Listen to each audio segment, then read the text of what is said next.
Hasta cierto punto, todos vivimos una doble vida. Creo que no miento si digo que todos guardamos algún tipo de secreto. Para algunos, estos secretos son auténticas tonterías, como decir públicamente que no te gusta una serie cuando en realidad no te pierdes un solo capítulo. Pero para otros, estos secretos pueden ser cosas muy serias, o incluso cosas tan inverosímiles que si fueran a contarlo públicamente, lo más probable es que nadie les creyera de lo loca que es esta historia. Y este último caso es el caso del protagonista de la historia que voy a contar hoy. 28 de octubre de 1922. 31.000 personas se reúnen en el Stagg Field de Chicago para ver un partido que pasará a la historia. El equipo de la Universidad de Chicago, los Maroons, invicto hasta este momento en una temporada joven de college football, reciben a los Princeton Tigers, otro equipo invicto, en el que será el primer partido retransmitido nacionalmente por la radio. Esto ya hace que el partido tenga relevancia histórica, pero esta retransmisión no es lo que hace que sea importante para nuestra historia. Lo que nos interesa de este partido es la actuación de un hombre, el jugador de Princeton, Jack Gray, más conocido como Dolly.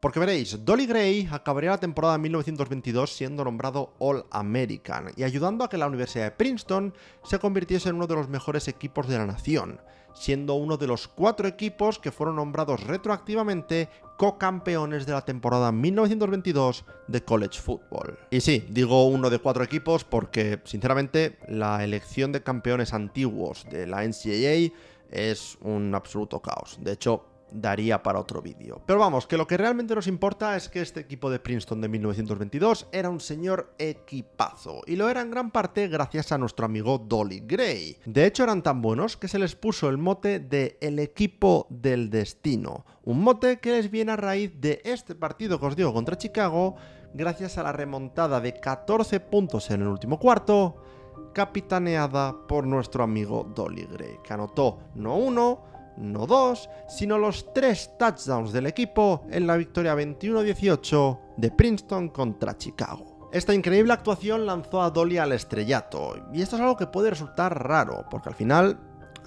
3 touchdowns es un muy buen partido, pero tampoco es algo que te vaya a convertir en una leyenda, ni mucho menos. O sea, que un quarterback lance 3 touchdowns es un buen partido, no es espectacular.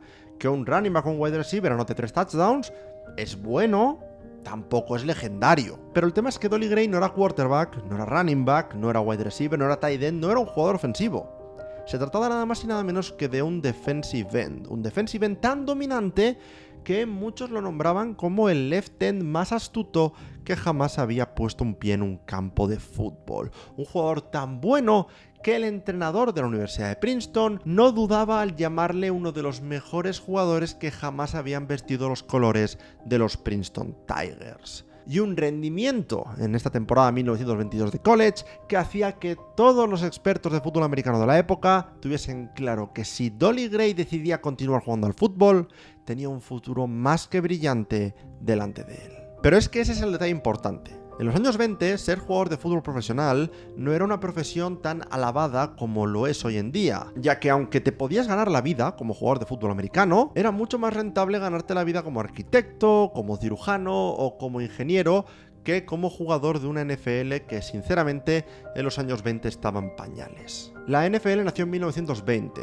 y lejos de tener a equipos como los Cowboys o los Patriots o ahora quizá los Chiefs, que son tan populares que generan una cantidad de dinero que es inimaginable, lo que tenían eran equipos como los Buffalo All-Americans o los Hammond Pros o los Orange Indians, que cuando os cuente su historia, que os lo voy a contar en este vídeo parcialmente, creo que os va a pasar como a mí y se van a convertir en uno de vuestros equipos favoritos de todos los tiempos. Pero lo que no os va a sorprender es que ninguno de estos 3 equipos realmente sobrevivieron a la década de los 20. Todos se habían disuelto y la mayoría de los equipos originales de la NFL se disolvieron por problemas económicos. Pero claro, la NFL por estas fechas, como liga nueva, estaba muy abierta a admitir nuevos equipos. Y esto incluye, en 1923, a los St. Louis All-Stars, un equipo liderado por Oli Craigie, que era dueño, entrenador y jugador del equipo, y que pues buscaban traer el fútbol profesional a la ciudad de San Luis. Y mira tú por dónde, a los St. Louis All-Stars de Oli Craigie se les iba a aparecer la Virgen. Un día, mientras los All-Stars estaban entrenando, nada más y nada menos que Dolly Gray se presenta en el entrenamiento y dice que quiere formar parte de la joven franquicia. Y esto puede sonar un poco raro. No sé, el hecho de que un tío simplemente se plante en un entrenamiento y le des un trabajo no es como funciona la NFL a día de hoy, pero hay que recordar que estamos en 1923. No hay un proceso de draft, los jugadores simplemente, pues como cuando vas a un trabajo normal y corriente, presentas tu currículum y en el equipo dicen si te quieren o no.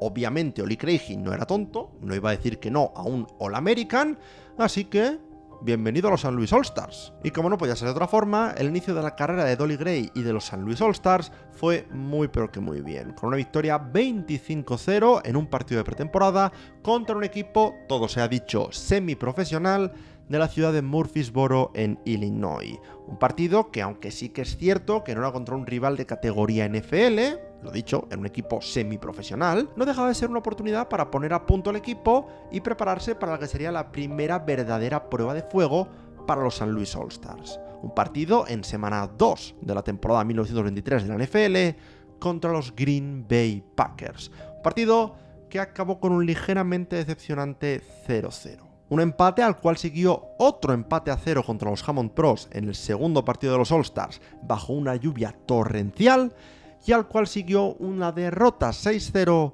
contra los Cleveland Indians. Tras 4 semanas de competición, 3 partidos jugados, 2 empates y una derrota, la verdad es que los St. Louis All-Stars no tenían mucho de lo que alardear en el mundo NFL. Lo principal era el hecho de que solo habían concedido 6 puntos, que oye, por lo menos encaja con la historia, ¿no? Tienes a Dolly Gray, este jugador espectacularmente bueno, no te ha anotado ningún touchdown, pero a ver, es un defensive end. No esperamos estos 3 touchdowns del partido contra Chicago en todas las semanas, pero la defensa funciona, ¿no? O sea, 2 puntos concedidos por partido es una media que ya quisiera cualquier equipo de la NFL actual. Pues bien, la realidad es que aquí es donde empieza el verdadero misterio de Dolly Gray, porque aunque los números parecen muy buenos para esta defensa de los St. Louis All-Stars, si te pones a mirar las cosas un poco más en profundidad, empiezas a ver ciertas lagunas. Voy a leeros lo que escribía el periodista Bob Carroll, uno de los pocos historiadores que ha investigado sobre los St. Louis All-Stars, sobre el partido de semana 2 de los All-Stars ante los Green Bay Packers. El encuentro siguió el mismo patrón todo el tiempo.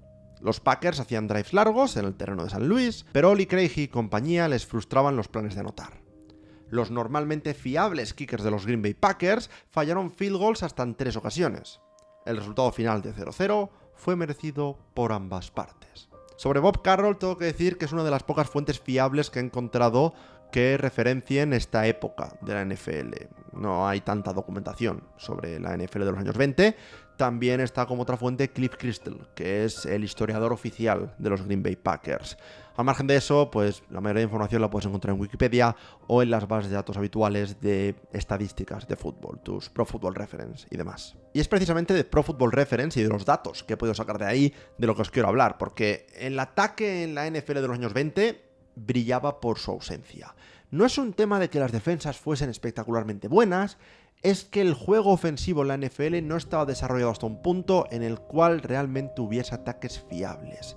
Para empezar, la NFL estaba muy mal organizada. Había 20 equipos en la NFL en 1923, pero cada equipo jugaba los partidos que le salía de las narices.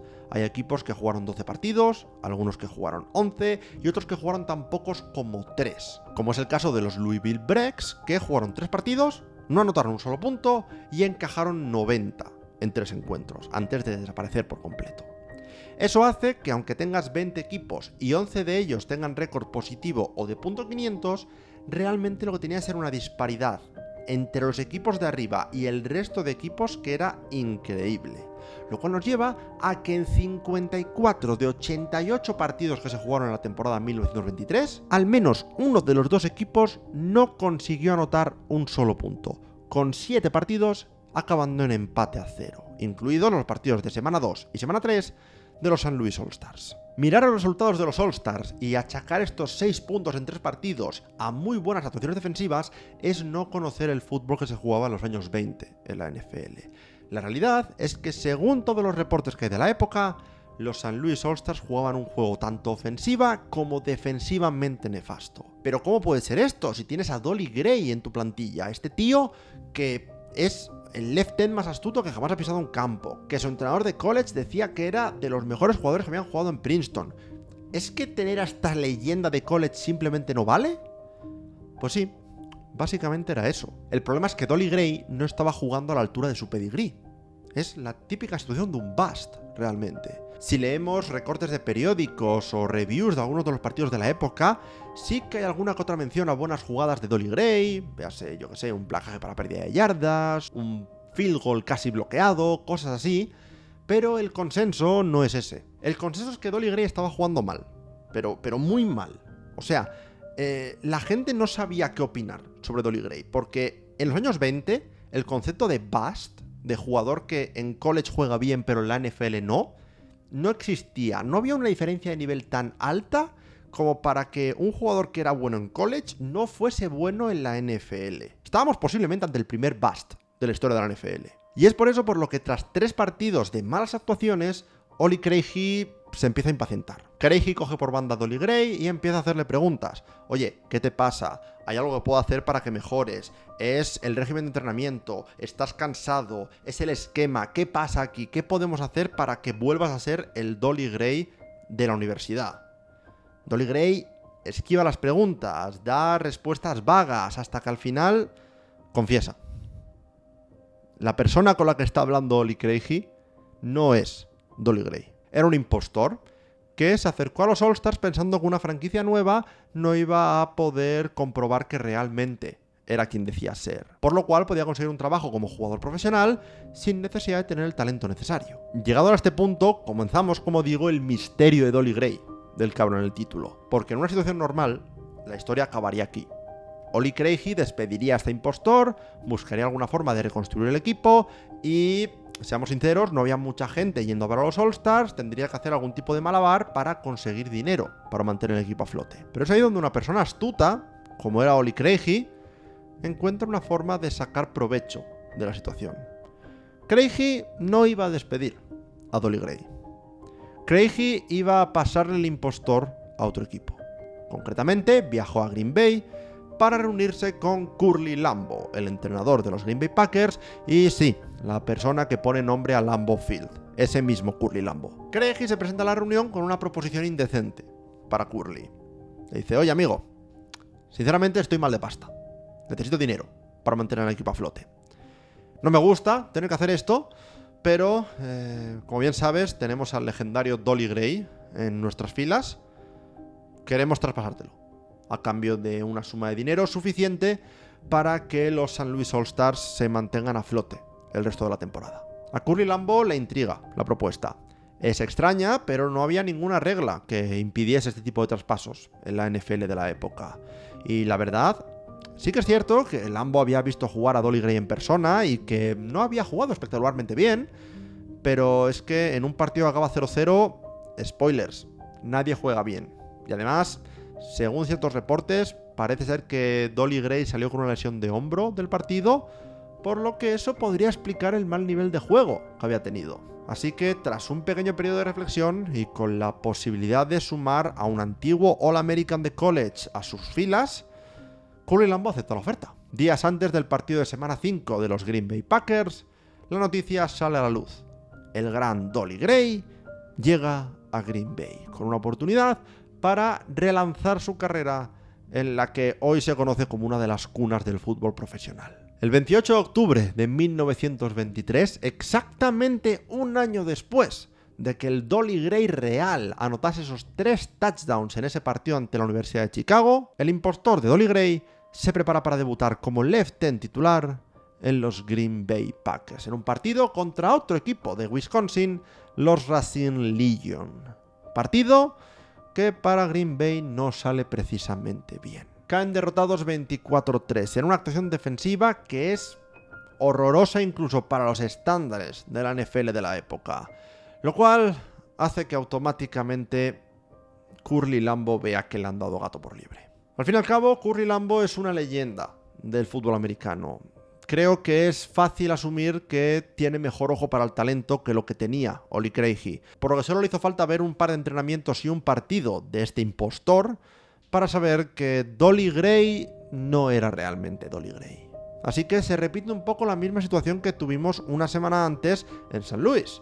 Curly Lambeau pilla por banda a Dolly Gray, le empieza a interrogar, Dolly Gray cae ante la presión y confiesa que es un impostor. La diferencia es que Curly Lambeau no le quiere pasar el impostor a otro equipo. Curly Lambeau lo que quiere son explicaciones. Y por suerte, la NFL le va a dar la oportunidad de conseguirlas, porque una semana después, en el partido de semana 6 de la temporada, los Green Bay Packers se vuelven a enfrentar a los St. Louis All-Stars. Es a partir de este momento cuando el misterio empieza a aumentar aún más, porque, sinceramente, es el momento en el que empieza a haber ya opiniones contradictorias sobre qué ocurrió realmente. Para empezar, no sabemos si el partido entre los St. Louis All-Stars y los Green Bay Packers era un partido que ya estaba fechado antes del traspaso, si es un partido que se fecha a raíz del traspaso, o si es un partido que Curly Lambeau exige una vez descubre que Dolly Gray es un impostor. Básicamente, antes de 1936, el calendario de la NFL no era fijo. Básicamente, los equipos decidían contra quién iban a jugar, un poco según les apetecía. Es por eso por lo que tenías equipos con 12 partidos, equipos con 11, equipos con 3, o por lo que en semana 1, mientras que unos cuantos equipos de la NFL estaban jugando su debut en la temporada, los St. Louis All-Stars estaban jugando un partido contra un equipo semiprofesional. Sea como fuere, por intervención divina o por la rabia de Curly Lambeau, los Packers viajan el 4 de noviembre de 1923 camino a St. Louis para la revancha contra los All-Stars. Pero aquí es donde empieza a haber un poco de diferencia en el reporting. Hay gente que dice que Dolly Gray no se presentó para coger ese tren. Hay gente que dice que Dolly Gray sí que se subió al tren, pero que en algún momento se marcó un D.B. Cooper y se tiró en marcha. Lo que sí sabemos es que de una forma u otra, el impostor de Dolly Gray nunca llegó a St. Louis. Y de hecho, nunca más se volvió a saber nada de él. Nadie más ha visto a este impostor, nadie ha salido a admitir que sea el impostor. Lo más probable es que, teniendo en cuenta que este impostor tendría ahora mismo unos 120 años de edad, lo más probable es que nunca sepamos quién era este impostor. Pero no por ello acaba aquí el misterio de Dolly Gray. Otra cosa que sí sabemos es que los Packers ganaron a los All-Stars 3-0, partido estándar de la época, y después del partido, Curly Lambeau se acercó a su buen amigo Oli Craigie y le pidió explicaciones. A lo cual Craigie respondió con el típico colegueo de ¿qué pasa, tío? Era una broma. Curly, somos colegas, simplemente te estaba gastando una broma. A ver, yo sabía que era un impostor, sabía que te estaba mandando un impostor. ¿Quería que me dieras un poco de dinero? Sí, pero tranquilo, que no pasa nada. Te lo iba a devolver todo tan pronto como descubrieras el pastel. Así que toma tu dinero de vuelta y yo voy a ver qué coño hago para mantener a los St. Louis All-Stars a flote. Porque sí, esta jugarreta con mal final para Oli Craigie supondría el último clavo en el ataúd de los St. Louis All-Stars. El equipo terminaría la temporada NFL más o menos, jugaron 7 partidos, 4 derrotas y 2 empates a 0, todos ellos sin anotar un solo punto en ataque, por cierto, y una única victoria 14-7 contra los Ourang Indians, concretamente. Pero aún nos queda intentar desvelar o por lo menos acotar la posible identidad del impostor de Dolly Gray, algo que, creedme, vamos a intentar hacer, pero antes quiero pediros un favor, mejor dicho 2 favores. Todavía nos queda el que probablemente es uno de los mayores plot twists y uno de los plot twists más random o más extraños que jamás he tenido en una de estas historias que os cuento. Así que, si os está gustando el vídeo, dejad un like, suscribiros y tenéis por aquí nuestro Patreon, un enlace, para que si nos queréis apoyar económicamente, lo podéis hacer por ahí si os gustan este tipo de historias. Tenéis acceso a nuestros podcasts unos días antes y también tenéis acceso a, pues bueno, los archivos de vídeo de estos vídeos para que los podáis ver antes de su publicación y algún tipo de información así extra sobre el proceso de creación de estos vídeos. El segundo favor es que, por favor, dejadme hablaros de los Ourang Indians durante un momento, porque si no os hablo de ellos ahora, no sé cuándo lo voy a poder hacer. Como sabéis, los nombres de equipos de la NFL siguen siempre la misma fórmula. Tienes el nombre de una ciudad, o de una región, o de un estado, y luego tienes la mascota o nombre que se le da al equipo. Yo qué sé, tienes los Indianapolis Colts, Philadelphia Eagles, St. Louis All-Stars, ¿no? Es siempre la misma fórmula de creación de nombre de equipo. Vale, os doy 1 millón de euros si alguno es capaz de encontrarme en un mapa de Estados Unidos dónde cojones está Ourang. Spoiler, no vais a poder, porque Ourang no es un sitio que exista. Ourang es una raza de perro. Más concretamente, es el nombre que se le da a los Airedale Terriers, para ser exactos. Y ese, como nos ha dejado claro el caso de los St. Louis All-Stars, y como ya he dicho en varias ocasiones en este vídeo, la NFL no era un negocio rentable en lo deportivo en los años 20. Entre 1920 y 1923, 13 equipos de los que se fundaron para jugar en la NFL se disolvieron por problemas económicos en la gran mayoría de sus casos. Es aquí donde entra Walter Lingo, el protagonista de esta mini parte de la historia y el fundador de los Oorang Indians. Para Walter Lingo, el objetivo no era ganar partidos, no era ganar campeonatos, no era hacerse una leyenda del deporte. Él quería utilizar la NFL como una plataforma para darse publicidad. En 1919, Walter Lingo conoce a Jim Thorpe, uno de los mayores atletas de la época en Estados Unidos, jugador por aquel entonces de los Canton Bulldogs, ganador de 2 medallas de oro en los Juegos Olímpicos de Estocolmo de 1912 y futuro Hall of Famer de la NFL. El tema es que Jim Thorpe es de raíces nativoamericanas, y a Walter Lingo le gusta mucho la historia nativa de los Estados Unidos, por lo cual cuando se conocen en el 19, ambos entablan una buena relación. A raíz de esto, deciden juntarse para formar un equipo nuevo para la NFL, los Oorang Indians, un equipo en el cual Jim Thorpe llevará la parte deportiva, mientras que Walter Lingo llevará la parte económica. Pero como digo, el objetivo del equipo era hacer publicidad, más concretamente, hacer publicidad de la perrera que regentaba Walter Lingo, una perrera que se especializaba en Airedale Terriers, de ahí que el nombre del equipo sean los Oorang Indians, aunque realmente era un equipo basado en la pequeña localidad de LaRue, Ohio, lugar donde estaba la perrera de Walter Lingo, y lugar que tenía una amplia cultura nativoamericana, de ahí el nombre de los Indians. El precio de compra de un equipo NFL por aquella época era de unos $100, aproximadamente unos $2.000 actuales si ajustamos para la inflación. Lo que ganaba nuestro amigo Walter Lingo vendiendo un solo perro eran $150. Por lo que si este experimento conseguía hacer que Walter Lingo vendiese aunque fuese un perro, ya le había salido rentable la jugada. Y ya os adelanto que durante los 2 años de vida de los Oorang Indians no vendió un perro, ni 2, ni 3. De hecho, vendió tantos como para recaudar más de $1 millón en beneficios a raíz de la venta de perros relacionados con su aventura en la NFL. Pero no os vengo a hablar de los Oorang Indians porque me parezca que Walter Lingo es un magnate y un empresario súper avispado.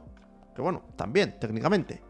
Os vengo a hablar de los Oorang Indians porque, de no ser por ellos, es muy probable que nunca hubiéramos visto halftime shows de la Super Bowl como los que vemos hoy en día. Porque, aunque he dicho varias veces que el objetivo de los Oorang Indians era publicitar la perrera, y ese era el objetivo principal, un objetivo secundario era promover la cultura nativoamericana a lo largo y ancho de Estados Unidos. Y esto lo hacían de 2 formas.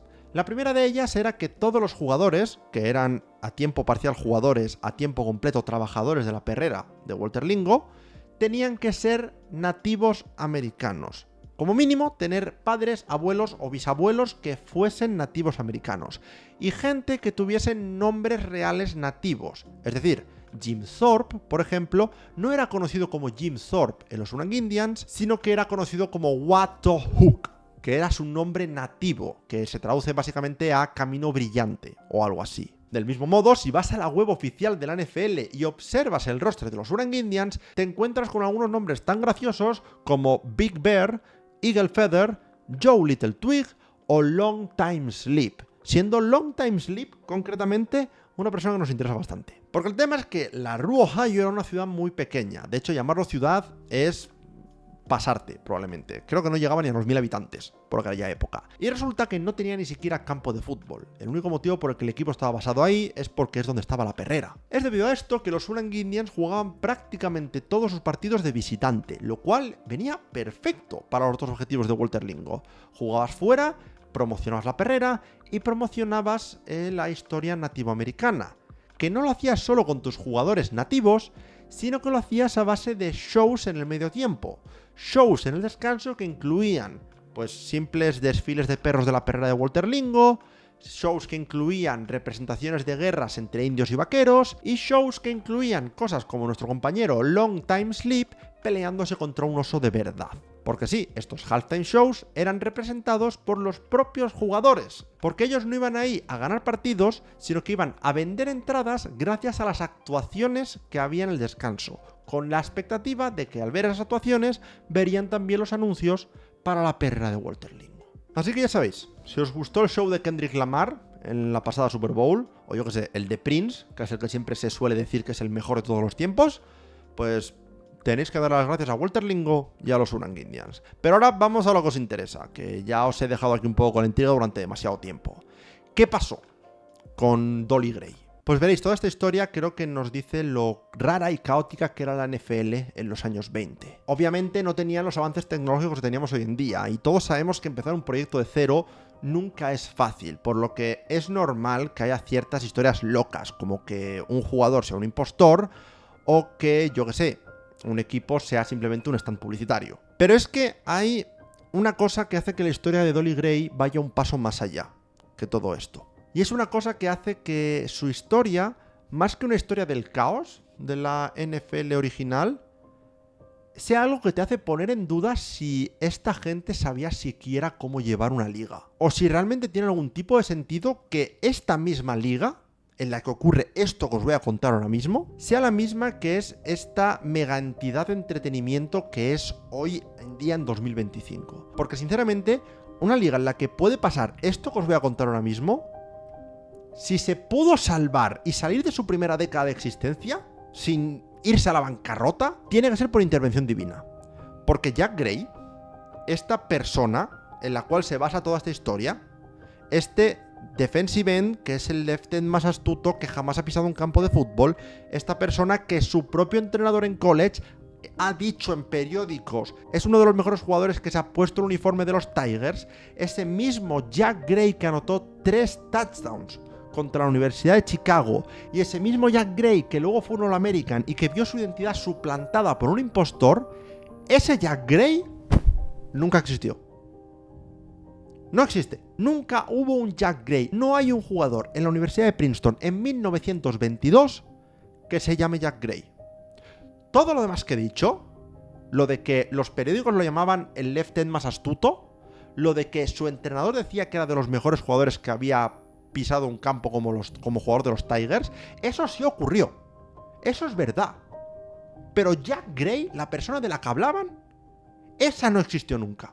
Lo que sí existía era un jugador llamado Howard Gray, al cual no llamaban Dolly, sino que le llamaban Howdy. Y este Howdy Gray sí que anotó un touchdown en ese partido contra Chicago, pero no anotó 3.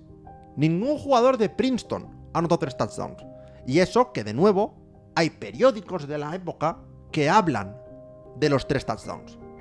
Pero los 3 touchdowns nunca ocurrieron. Según el resumen del partido en Wikipedia, quien sí anotó 3 touchdowns es el fullback de Chicago, John Webster Thomas, que anotó un touchdown en el primer cuarto, uno en el segundo y uno en el tercero. Entre medias, en el segundo cuarto, el running back de Princeton, Harry Crum, anota un touchdown, que después de que Chicago falle los 3 extra points, nos deja a 12 minutos del final del partido con un marcador de 18-7. Momento en el cual Howdy Gray recupera un fumble y anota un touchdown en esa misma jugada. Jugada en la cual está viendo su padre desde las gradas, que en un momento de euforia se pone a celebrar y con el típico programa, la típica revistita que te dan en un partido, golpea a una señora que tiene detrás pues simplemente sin querer, ¿no? De la emoción de celebrar el touchdown. Esto hace que el marido de la señora le dé un toque en el hombro y le diga: oiga, pídale perdón a mi mujer que le acaba de pegar con el programa. El padre de Howdy pide disculpas efusivamente porque, oye, ha sido un accidente, mira, es que mi hijo acaba de anotar. A lo cual el hombre le pregunta: ¿ese chaval es su hijo? Sí, responde el padre de Howdy. Pues puede usted pegar a mi mujer tantas veces como quiera, si ese es su hijo. Total, que mientras que toda esta interacción pasa a las gradas, esto también es real, por cierto, no me lo estoy inventando, mientras todo esto pasa en las gradas, los Princeton Tigers consiguen otro stop y Harry Crum vuelve a anotar el touchdown que daría la victoria 21-18 a los Princeton Tigers. Eso es lo que pasó realmente en el partido entre Chicago y Princeton. Esto nos deja 2 cosas. La primera, sudor, porque hace un calor de la Virgen. Y la segunda, nos deja muchas preguntas y pocas respuestas. ¿Cómo es posible que una persona diga un nombre de alguien que no existe y 2 equipos de la NFL, múltiples periódicos y el propio entrenador de la persona a la que suplanta su identidad no cotejen la información del puñetero nombre que está dando? Porque esa es otra. Yo lo he estado llamando Jack Gray, Pero no hay un consenso tampoco sobre el nombre que utilizaba este hombre. Según Cliff Christel, el historiador oficial de los Packers, en un periodo de 10 días en 1923, hay recortes de múltiples periódicos distintos que se refieren a este jugador como Jack Gray, como Howard Gray y como Bill Gray. Cada uno con su propio nombre. El motivo por el que he utilizado Jack es porque Jack es el nombre que más se utiliza para describir a este impostor.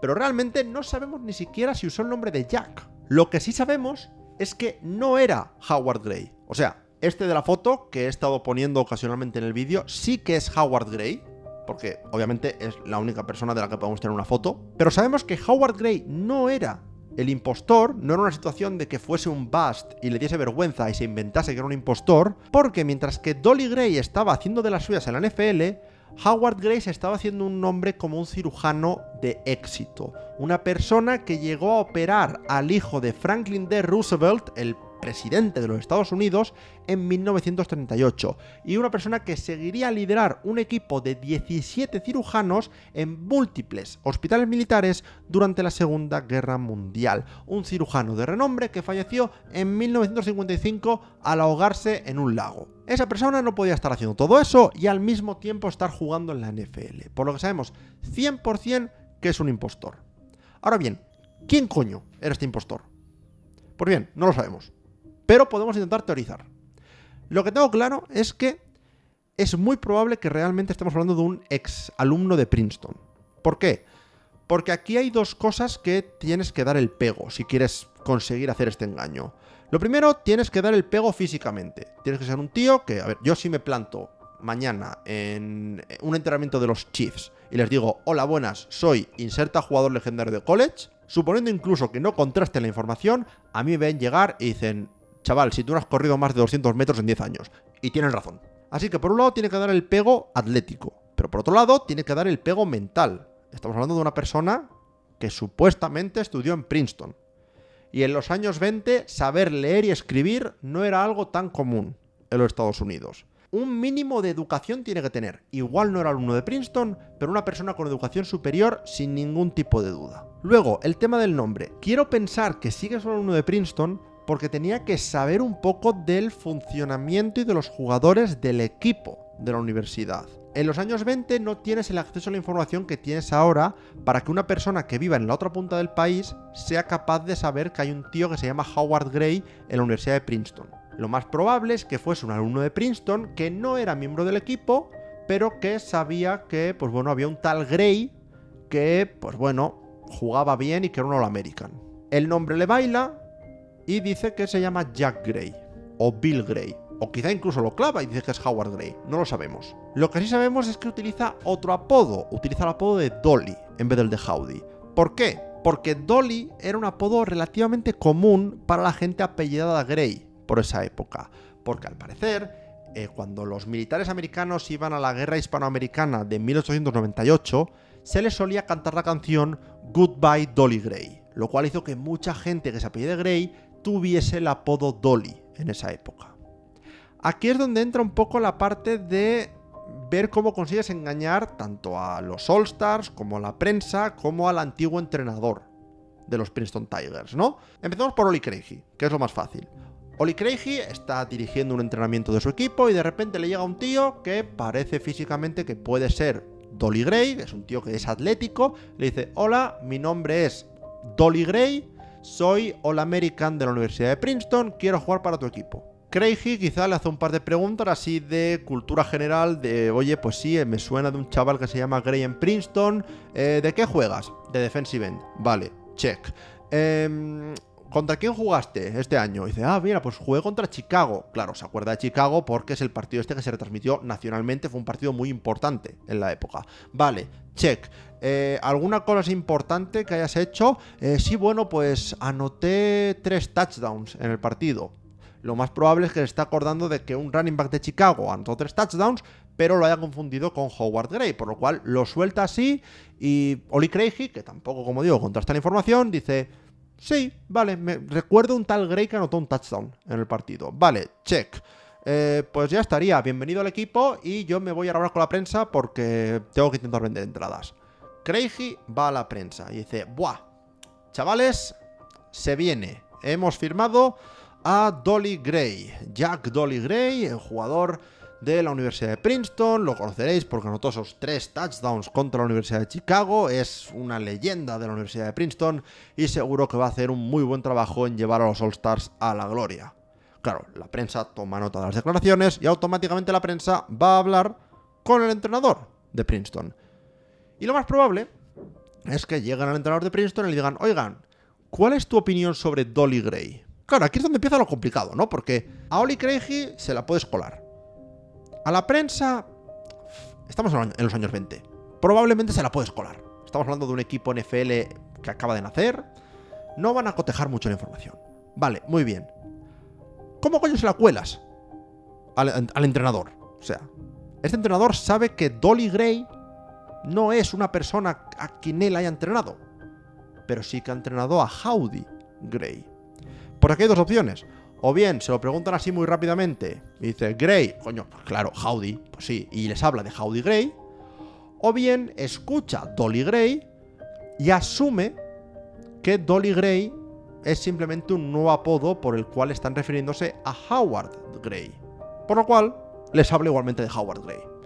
Así es como tenemos a un equipo NFL originalmente engañado, siendo los St. Louis All-Stars, siendo Oli Craigie, que luego consigue engañar a Curry Lambeau. 2 equipos engañados.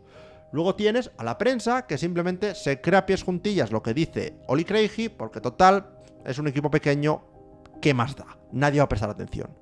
Y luego consiguen preguntarle al entrenador de Princeton, el cual probablemente se da cuenta de que el nombre no lo tienen bien, pero o bien les corrige y dice: no, este hombre se llama Howard y juega así de bien, que es por lo que tenemos reportes de que hay un Howard Gray por ahí, o bien simplemente les habla de Howard Gray y es por lo que tenemos estas opiniones del entrenador de que no, sí, este hombre es muy bueno. Así es como consigues el engaño. No se me ocurre otra forma. Yo creo que simplemente el impostor se aprovechó de que en los años 20 no había la facilidad de comprobar información que tenemos ahora, que tú coges un móvil y puedes buscar Jack Dolly Gray. Y dice: este no existe. Y pues será eso, asumo.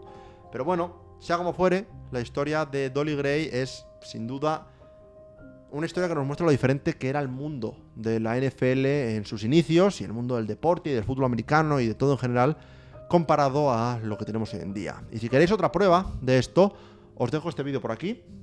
Menos caótico que este, os lo prometo, pero en el cual hablo, pues bueno, de cómo una paliza en un partido de béisbol nos llevó al partido más dominante de la historia del fútbol americano. Muchas gracias, nos vemos en la próxima, me voy a dar una ducha, adiós.